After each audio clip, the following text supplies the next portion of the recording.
میرے پیارے آقا صلی اللہ علیہ وسلم کے پیارے دیوانوں، لیکن آج مسلمان مسجد کی اہمیت نہیں جانتا، بلکہ لوگ اپنے گھروں کا کچرا لا کر کے مسجد کے آنگن میں ڈالتے ہیں۔ اذان سے پہلے مسجد کے زینے پہ بیٹھیں گے، اور جب اذان کا وقت آئے گا تو بولیں گے چلو اب اذان ہوگی، لوگ نماز کے لیے آئیں گے۔ کچھ اتنے بے غیرت ہیں کہ استنجا لگتی ہے تو اذان کے وقت بعد بھی جو ہے نماز سے پہلے استنجا کرنے کے لیے مسجد کے طہارت خانے کو استعمال کریں گے، اور پیشاب کرنے کے بعد بے غیرتی کے ساتھ بالکل دھڑلے سے سینہ تان کر کے نکل جائیں گے۔ جو مسجد میں جا رہے ہو مسجد میں جائیں گے اور یہ باہر نکلیں گے۔ مسجد کا طہارت خانہ صرف نمازیوں کے لیے ہے، بے نمازی اس کو استعمال نہیں کر سکتا۔ مسجد کی حرمت یہ ہے کہ جو جھاڑو مسجد کے لیے وقف کر دی گئی، دیکھو مسجد کی حرمت کیا ہے، جو جھاڑو مسجد کے لیے وقف کر دی گئی وہ جھاڑو آنگن کے لیے استعمال نہیں کی جا سکتی۔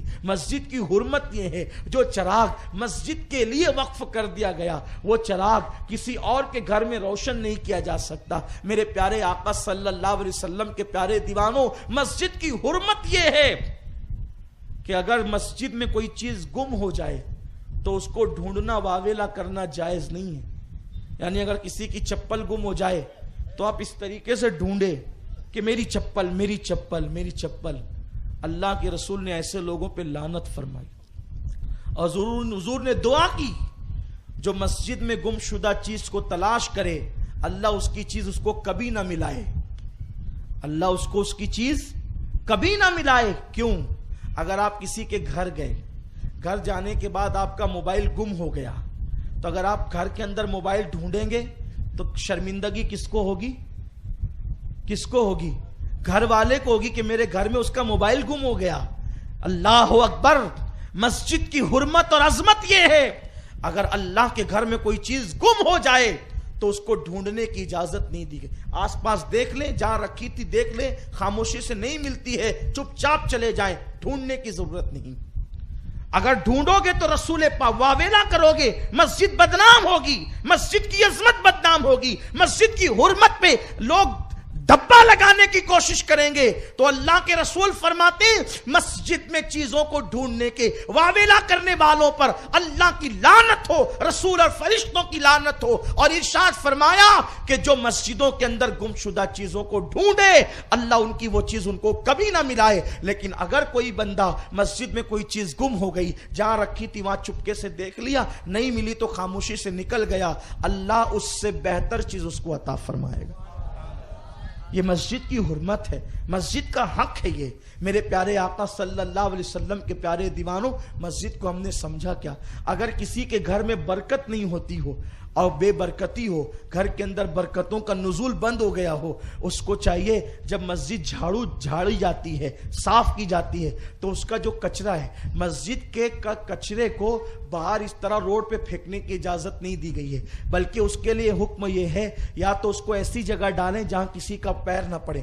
بتائیں جب مسجد کے کچرے کی یہ شان ہے تو مسجد کے منبر کی شان کیا ہوگی، مسجد کے محراب کی شان کیا ہوگی، مسجد کی مینار کی شان کیا ہوگی؟ تو فرمایا گیا کہ اگر کسی کے گھر میں بے برکتی ہوتی ہو اور رحمتوں کا نزول نہ ہوتا ہو، وہ مسجد کا کچرا اپنے گھر میں لے جائے اور لے جا کر کے کسی اچھی جگہ پہ رکھ دے، مسجد کے کچرے کی برکت سے اللہ رحمتوں کا نزول فرمائے گا۔ میرے پیارے آقا صلی اللہ علیہ وسلم کے پیارے دیوانوں، لیکن یہ مسجد کی عظمت اور بزرگی کی برکتیں صرف اس کو ملے گی جو مسجد کی تعظیم کرے گا۔ لیکن آج کل لوگ مسجد کے پاس لڑیں جھگڑیں، گالیاں دے گلوچ کریں، زور زور سے ٹیپ بجائیں، زور زور سے گانے بجائیں، زور زور سے ڈھول تاشے بجائیں، اور اس کے بعد اگر ذمہ داران منع کریں تو لوگ لڑنے کے لیے تیار ہو جائیں۔ کیوں؟ ہمارا جی نہیں ہے مسجد کے بازو میں رہ کر کے ہم کوئی قصور کر رہے ہیں، کوئی ظلم کر رہے ہیں؟ مسلمانوں، یوں ہی گانا بجانا اسلام میں حرام ہے،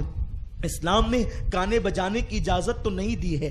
اللہ کے حبیب صلی اللہ علیہ وسلم فرماتے ہیں جو دنیا میں گاتے بجاتے ہوں گے قیامت کے دن وہ اس حالت میں اٹھیں گے کہ ان کے چہرے یا تو سور کی طرح ہوں گے یا تو ان کے چہرے بندر کی طرح ہوں گے۔ میرے آقا علیہ السلام کے پیارے دیوانوں، اپنا مذہب گانے بجانے کا مذہب نہیں ہے، اپنا مذہب جو ہے وہ معاذ اللہ ناچ گانوں کا مذہب نہیں ہے۔ اور پھر حیرت کی بات یہ ہے، شادیوں کے موقع پر مسجد کے آنگن میں لوگ منڈپ ڈالتے چلتے ہیں اور ڈی جے لگا کر کے ناچتے ہیں. اور عقیدہ کیا ہے؟ مسجد کا دروازہ تو بند ہے، ابھی نماز کا ٹائم نہیں ہے، جب نماز کا ٹائم ہوگا تب ادب کریں گے. یاد رکھیں، جیسے نماز کے وقت میں مسجد کا احترام فرض ہے، ویسے نماز کے بعد بھی مسجد کا احترام. یہ جو مسجد ہے اس کے آس پاس تاش کے پتے کھیلنے کی چیز نہیں ہے، اس کے آس پاس گانے بجانے کا وقت نہیں ہے. مسجد میں نماز ہو رہی ہو تو بھی اس کا ادب لازم ہے، اور مسجد میں تالا لگا ہوا ہے تو بھی اس کا ادب لازم ہے. کیوں؟ ایسا ہے کہ جب نماز ہوتی ہے تو یہ مسجد رہتی ہے، اور جب نماز نہیں ہوتی تو پھر یہ کچھ اور بن جاتی ہے، غیر مسجد ہو جاتی ہے. نہیں، بلکہ آپ کو پتا ہونا چاہیے جس وقت انسان نماز پڑھتے ہیں اس وقت تو آپ ادب کرتے ہیں، لیکن جب انسان نماز نہیں پڑھتے، مسجدیں خالی ہوتی ہے، تو اس وقت اللہ کے فرشتے عبادت کرتے ہیں، اس وقت اللہ کے فرشتے مصروف عبادت رہتے ہیں. بہت سارے لوگ اسی ڈر کے مارے مسجد کے بازو میں رہنا پسند نہیں کرتے، ڈرتے ہیں کہ بھئی مسجد کے بازو میں رہیں گے تو زور سے ٹیپ نہیں بجا سکیں گے، شادی ہوں گی تو ڈی جے بجا کر ناچ نہیں سکیں گے، گانے نہیں گا سکیں گے، اور یہ نہیں کر سکیں گے اور وہ نہیں کر سکیں گے. یاد رکھنا، جو لوگ مسجد کے پڑوس میں رہتے ہیں، قیامت کے دن اگر انہوں نے مسجد کا حق ادا کیا ہوگا تو مسجد ان لوگوں کی سفارش کرے گی، اللہ یہ میرا پڑوسی تھا تو دنیا میں میرا پڑوسی تھا تو جنت میں بھی میرا پڑوسی بننا چاہیے. اللہ فرمائے گا جا، میں تیری سفارش کو قبول کرتا ہوں اور جنت میں بھی میں اس کو تیرا پڑوسی بناؤں گا. میرے پیارے آقا علیہ السلام کے پیارے دیوانوں، مگر کون لوگ؟ جو لوگ مسجد کا احترام کرتے ہیں، مسجد کا ادب کرتے ہیں. ورنہ عام طور پہ آپ کے محلے میں ایسا نہیں ہوتا ہوگا، لیکن میں دوسرے محلے کی بات بتا رہا ہوں. اب آپ کے یہاں میں آتا جاتا بھی نہیں ہوں زیادہ، تو مجھے نہیں پتا ہے کہ یہاں کیا کیا ہوتا ہے. لوگ کیا کرتے ہیں، اپنی بکری لا کر کے باندھ دیں گے مسجد کے کھوٹے سے، اپنی بھینس لا کے باندھ دیں گے مسجد کے کھوٹے سے. اب وہ پیشاب کر رہی ہے، پاخانہ کر رہی ہے، گندگی کر رہی ہے، اور صفائی کون کرے گا؟ بانگی کرے گا صفائی. مسلمان، مالیگاؤں کے مسلمان اس قدر بے غیرتی کے ساتھ مؤذن کو پکارتے ہیں، کرے بنگیا، کبے بنگیا، اس طریقے سے بولتے ہیں. کوئی بولتا ہے بانگی، یہ حال ہے. لیکن جس کو تو بنگیا اور بانگی بولتے ہو اس کا مرتبہ کیا ہے اللہ کی بارگاہ میں تمہیں پتا ہے؟ وہ نائب بلال حبشی ہے، وہ نائب بلال حبشی ہے. اور کل قیامت کے دن جب لوگ نفسی نفسی کریں گے اور لوگ پیدل چلیں گے قیامت کے دن، اس وقت جس کو تم بنگیا کہتے تھے حقارت سے، وہ مؤذن اونٹنی پر بیٹھ کر اذان دیتے ہوئے قیامت کے دن آئیں گے اور ان کی گردنیں فخر سے اونچی ہو جائے گی. لوگ کہیں گے یہ کون ہیں؟ سب نفسی نفسی کہتے ہیں اور یہ اذان دیتے ہوئے آ رہے ہیں. تو اس وقت لوگ کہیں گے نہیں دیکھتے، آگے آگے بلال ہے اور پیچھے پیچھے مسجد کے مؤذن ہیں جو اللہ کی رضا کے لیے اذان دیا کرتے تھے. طہارت کے ڈھیلے مؤذن دھوئے، بیت الخلا مؤذن دھوئے، مسجد کی صفائی مؤذن کرے. پھر بھی تھوڑا سا تنکا رہ جائے تو میری قوم کہے بانگی کو پھکٹ کے پیسے دیتے ہیں، بہت زیادہ چڑھ گیا ہے، صحیح سے صفائی نہیں کرتا، یہ سب چٹائی پہ دھول ہے.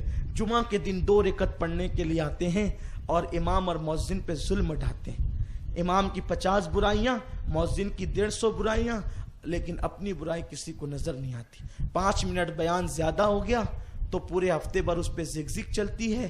ایک دن امام فجر میں نہیں آیا تو پورے ہفتے بھر اس پہ ڈسکس ہوتی ہے.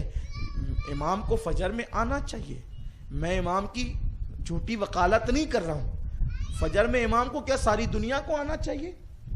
ساری دنیا. لیکن کچھ بشری تقاضے کے تحت اگر کبھی نہیں آ سکا تو یہ تو نہیں کہ پورا محلہ جب اس میں لگ جائے تو 5 منٹ تقریر زیادہ ہو جائے تو لوگ اس پہ گفتگو کرنے لگے. سوچو یہ مسجد، مؤذن اور امام کون لوگ؟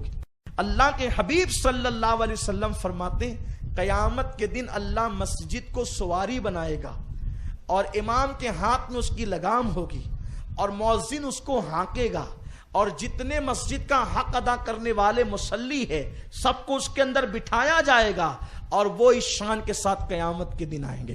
یہ دوسری حدیث پاک ہے.